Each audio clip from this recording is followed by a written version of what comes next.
Jemi rikthyer. Ke bërë rrafim të bukur me shumë emocion. Kam shpëtuar pa lot, edhe e bukur është se një përfundim i bukur, i lumtur, një happy end i mirë, megjithatë në këtë dramë tuajën jetësore, familjare që është një rrëfim bashkë si kur t'ishte i çdo cepi të atë dheut. Shqiptarët kështu paka shumë e kanë pas jetën. Ku të gjeti lufta e Kosovës? Lufta e Kosovës na gjeti në Australi, na gjeti mu në radion 3Z, mu në Melbourne të Australisë. Naimi kishte një dëshirë të madhe të i bashkangjitës ushtrisë qërimtare, por patëm një fat interesant që si qove? Po tregoj pse. Erdhi Nasim Haradinaj, na erdhi në Australi, edhe Nasimi i tha troç, Naimit i tha njerëz si ti në Kosovë kam mjaft. Sa të duash. Por njerëzit që mbajnë radio dhe ngrisin moralin kombëtar kemi shumë pak. Që na çojnë pare. Edhe që na çojnë pare kemi shumë pak. Se na duheshin më shumë ti. Ashtu, që të armatosemi, që të vishemi, që të përgatitemi. Por pikrisht ishte një gjë interesante, sepse ne me librin ton të parë, që quhet E përjeshme Shqipëria, që jam koautor me Naimin, ishte libri i parë që e rikthej, ishte bisedë rreth të drejtës mbi kombin më të vjetër në botë, kombin shqiptar. Në vitin 97 u botu botimi i parë, botimi i dytë në 98, kurse botimi i tretë ishte faktikisht libra para shekullit në Shqipëri. Edhe ai libër bëri aq buj në Kosovë. Librin e tretë? Librin e parë. Me Mejdanin e promovuar? Libri i tretë me Mejdanin, po ishte njëjti libër. Domethënë, tri pjesë. Tri pjesë, por kjo libri i përgjithshëm në Shqipëri është faktikisht një libër që çdo kush që ka desh me ditë për kombin dhe zanafillën e kombit i ka aty. Ishte faktikisht si një pres konferencë Naimi dhe Emi rreth çështjeve kombëtare. Pse quhet Flamuri Kuqezi? Kush është Skënderbeu? Kush janë Ilirët? Kush janë Pellazgët? Emri i Dardanis, emri i Moesis. Domethënë gjitha fiset ilire i prekim edhe lashtësinë e gjuhës shqipe, sidomos domethënë gjërat që i shohim me Naimin tani të mishirohen tani në kohën e ADN-s, që po tregon që kemi qenë të drejtë. Paramenoj dy njerëz fare autodidakt, dy njerëz që kanë një pizzeri në Australi, që shkruajnë librin për kombin shqiptar, që cilët asnjë shkronjë ende sot nuk i heket. Si prisnin shqiptarët mirë? Jo që i kanë pritur mirë, por libri ka arritur që të jetë libri më i lexuar në asaj kohë në Shqipëri dhe në Kosovë, dhe libri që se kemi çuar ne gjendet sot në librarinë e Kongresit Amerikan. Domethënë ka arritur të jetë në libri e ka dërguar dikush. E ka dërguar dikush, ishte në librarinë e New Yorkut, në librarinë e Stockholmit, por qofse janë bashkëtarët tonë në Stockholm, e kanë në librarinë qendrore, në Londër, edhe në disa vende tjera të Evropës gjendet pikërisht libra përjetshme Shqipëria. E përjetshme është Shqipëria. Domethënë ne kemi titulluar këtë fakt nga një këngë e Qazim Mendxhiçit, E përjetshme Shqipëria, edhe hana do ta di, edhe dielli do të ketë pa, se për qark kësaj rrokullie si Shqipnia vend nuk ka. Nuk ka. Edhe domethënë çdo gjë thotë Gjergjfista. Po Gjergjfista i madh, çdo gjë shkon dhe vjen, por Shqipëria gjithmonë mbet. Domethënë çdo parti politike shkon dhe vjen. E kemi përmend Qazim Mendxhiçin, një krijues fantastik, shumë i mirë. E kemi planifikuar që të jetë musafir në një moment të caktuar, duket i vdiq vllai në atë periudhë, pastaj sikur nuk u dakorduam në kohë, ne u dakorduam si njerëz po në kohë. Idrizi ka qenë shumë djaloshëm. Dhe si krijues, si artist, duam ta përshëndesim e ta dua të Qazim Mendxhiçin. Këtu me sa e di është edhe Lumia e motra janë, pastaj edhe vllai profesor, një familje krijuesish, një shtyllë fort për mua kombëtare. Gjenetika e lupçit të epërm. E lupçit të epërm.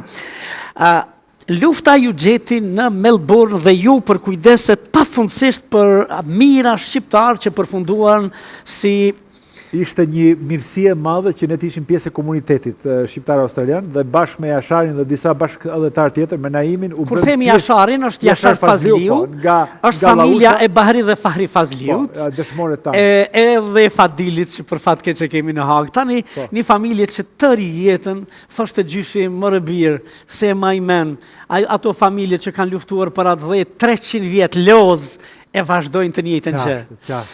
Dhe ishit një komunitet i organizuar. Për t'i marrë shqiptarët andej, kishit ndikim ju apo i solli shteti? Tani kjo ishte një pyetje që do ta rrefej për të parë herë këtu. Mbasi me Naimin u bëm pjesë e komunitetit shqiptar australian, por në kuadër të atij komuniteti patëm fat që na rekrutoi domethënë qeveria australiane si përkthyese të drejtë për drejtë. kur ndodhen ato skenat biblike të Bllacës, ishin ato skenat që ne, komuniteti si komunitet, ndikuam në qeveri drejt për drejt, që t'i marrin 4.000 të përndjekur nga Bllacja, që të vinë me aviona charter në Australi. Do më thënë, ishte pikrisht këmbgulja e komunitetit shqiptar-australian, me ne, si ajka ati komunitetit, që ta bëm një lobim aq të fort, që ne t'i marrim këto të përndjekur dhe të vinë ato pjesë e një projektit që Australia deri atëherë nuk e ka ndërmarrë.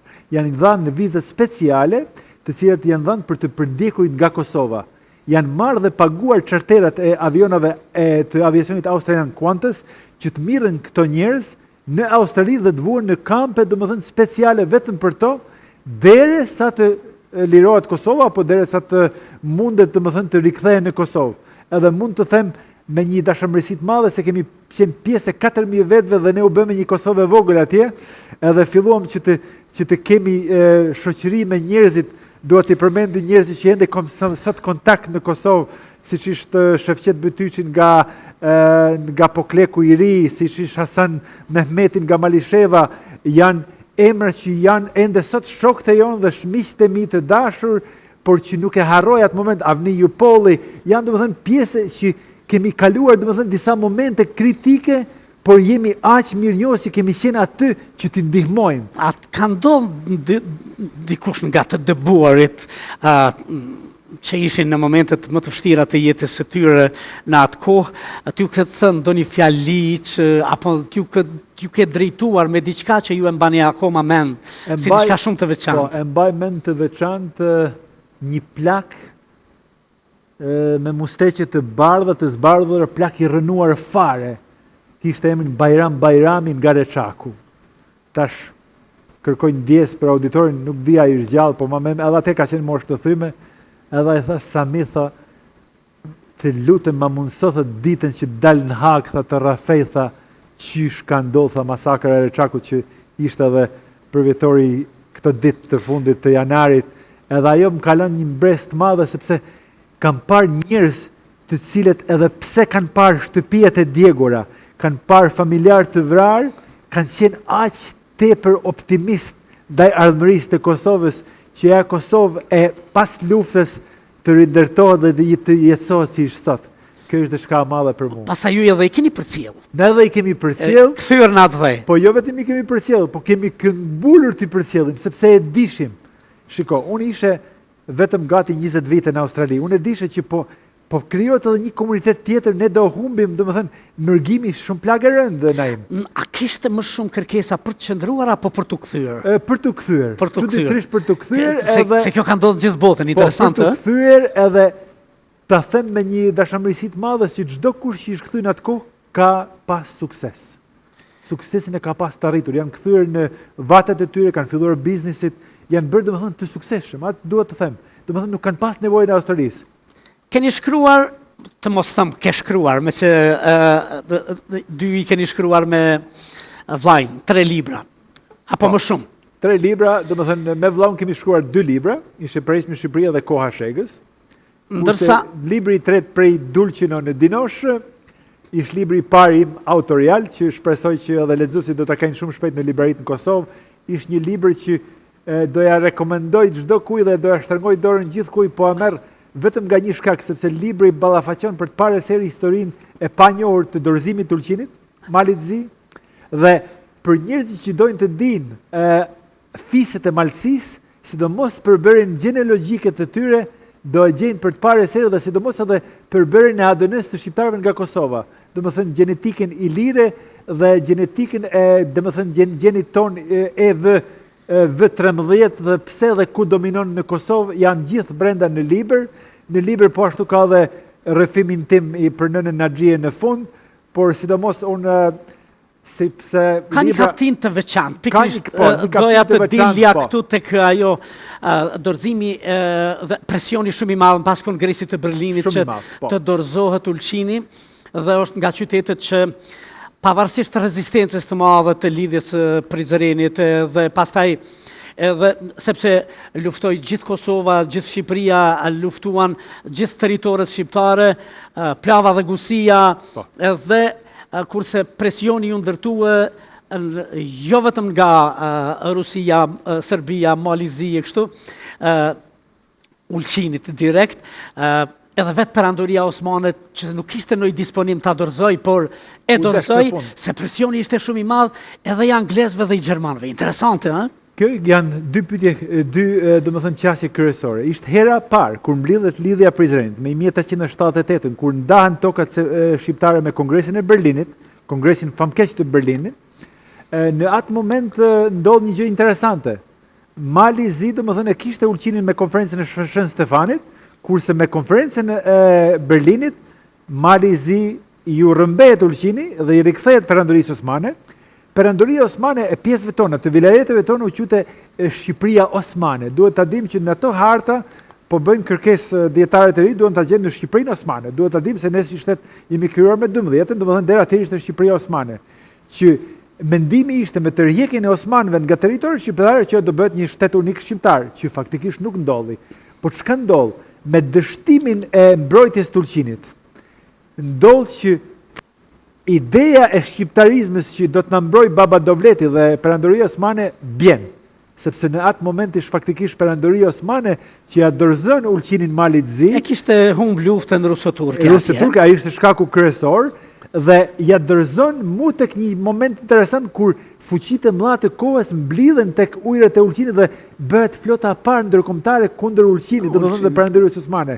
Kurse ish pikrisht anglezët me William Gladstone, që ishte kryeministri i kohës, i cili këmbgulçi ulqini musliman në thojza të jipet, sepse nuk e njihshin kombësinë shqiptare, arnautët të konsideroheshin musliman, edhe si atill domethënë ato shifshin racën malazeze si racë më nobel, edhe pse dihet tani dhe me gjenetikë se malazezët janë faktikisht malësor me gjenetikë dhe po dalin që janë edhe shumë të afërt me gjenetikën e fisëve malësore edhe në Kosovë. Dhe si të tillë domethënë janë në një lidhje të ADN-s, por të rikthehemi tek kjo çështje e ulqinit, domethënë ishte pikërisht flotila ndërkombëtare e cila bëri presionin perëndimore të dorëzohej thjesht pa luftë. Dhe nuk dorëzohet pa luftë, ulqini bën luftë dhe bëjnë shqiptarët e ulqinit luftë. Disa forcat vullnetare nga Shkodra me Jusuf Sokolin, i cili edhe varrohet edhe më vonë edhe vdek, janë me Mehmet Gjylin, Mehmet Becin. Janë domethënë bëhet një luftë të tmerrshme dhe aty vdesin gati përmi 300-400 shqiptar me luftë kundër turkut. Para mendoje duke Mali Zi hyn në ulqin pa shkrepur një plumë. Po. Kështu thash sikur pa luftë, sepse po dorëzonte perandoria osmane. Këto të dhëna i ke marrë absolutisht nga arkivat? Këto i ka marrë nga arkivat e Britanisë të Madhe, nga shtëpia e përbashkët që quhet House of Commons. Kam pas një fat të madh që të kam një lidhje të drejtë për drejtë me ta, me një pagesë të modeste, që të kem qasjen në dokumentet ku janë edhe në libër, në bibliografinë e librit do i shifni ku i kam marrë dhe tek jam marrë, dhe janë edhe dokumenta origjinale të skenuara që do i shifni në libër, sepse unë them Naim, ne si historian duhet të bazohemi domethënë pjesave primare, dokumentave primare, të cilat janë të dorës parë, mandej të dorës dytë dhe dorës tretë janë ato që janë thashëtheme që ne shqiptarët i kemi të mëdhaja. Ishte thashëthemja më e madhe që e kam thyer për duke zbuluar dorëzimin e ulqinit, është çështja se ulqini ka pas një marrëveshje të fshehtë me perandorinë osmane që pas 100 viteve të rikthehet Shqipërisë. Kjo ishte nuk ishte vërtet. Nuk ekziston, se po t'ishte shkruar. Po t'ishte shkruar do u kthente dhe ne nuk ishte Shqipëri. Ajo ishte gjë më interesante.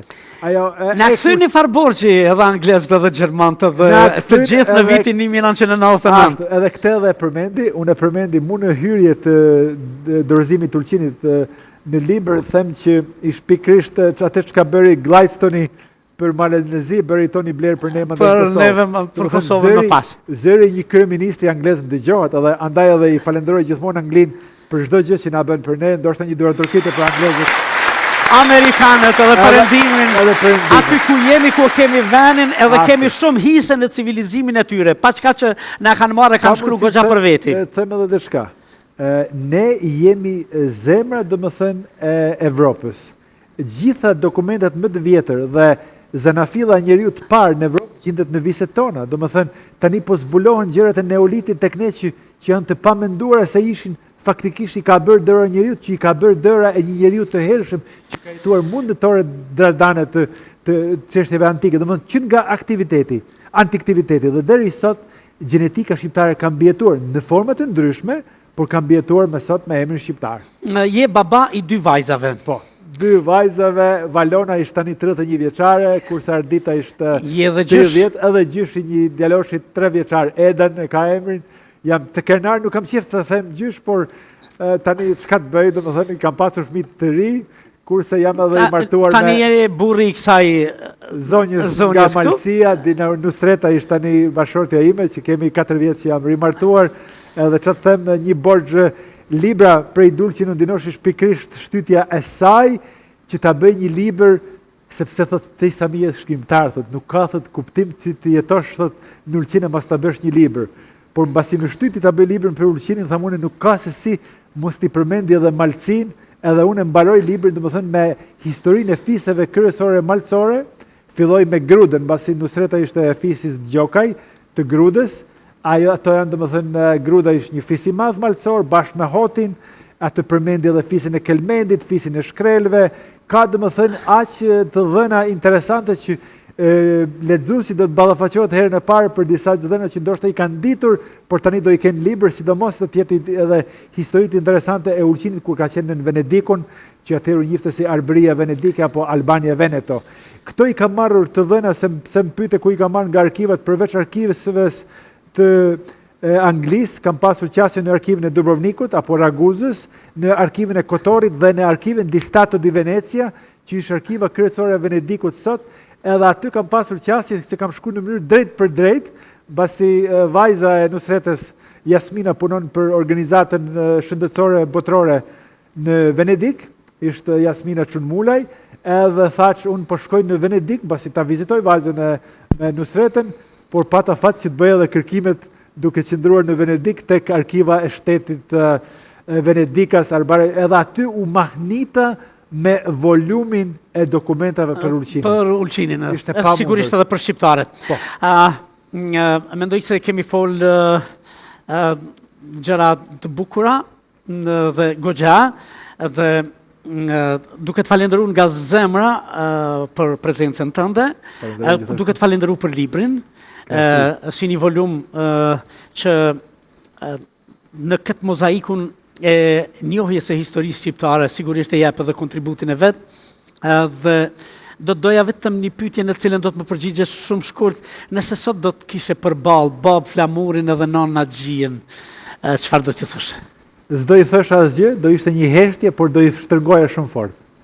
Se si kemi shtrënguar shumë, babain se kam shtrënguar kur ka me teng, se kam shtrënguar ka të emocionuar për do të thënë. Sami Flamuri, ishte kënaqësi që të ishte në safë. Faleminderit. Ishte